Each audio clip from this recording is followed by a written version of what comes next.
another 2 weeks of recovery after the torn MCL about a Yeah. month ago. How's it Yeah. feeling now? It's going pretty well. Like, I don't know, my compensations and my golf swing are good.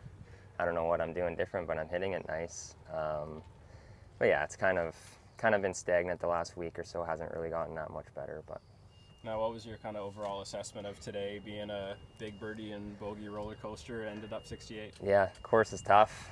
Yeah, I'm running to the parking lot that I shot 68. I hit some good ones, some really good ones, and hit a couple sideways. And the course penalizes bad shots and rewards good ball striking. So it's a great track. Well, now you talk about some of those, like getting away with a few a little bit on 15, going in the water. Yeah. What was your number in from there?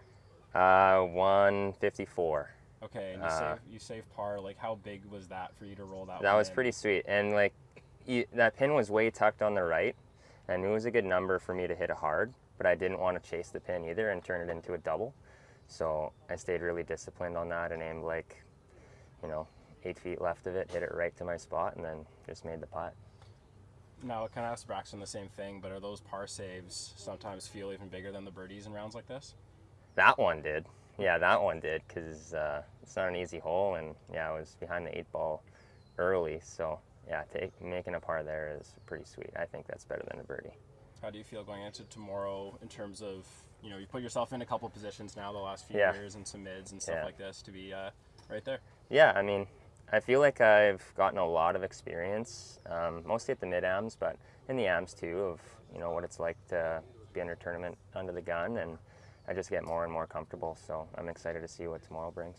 What's the biggest adjustment on that? A tournament play? Yeah. Just probably just the fact that things can snowball.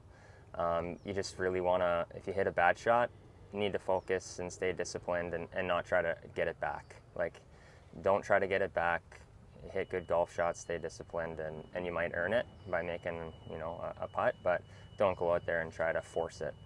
And that's something I've learned a lot. You mentioned being happy with a 68. Like, when you got here today, do you have a number in mind of what you figured might be leading after one day? Did you know think 2 under would get it done? Well, there's so many good players here. There's so many good players.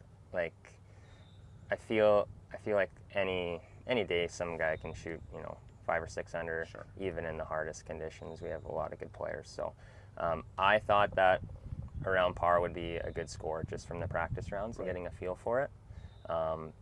Like I mentioned before, you just can't miss like sideways. Like, if you miss a green left or right, you're working hard to earn a par. If you're hitting it straight, like your misses are still, center of the green but short, then you have a chance, because most of the greens are really sloped back to front.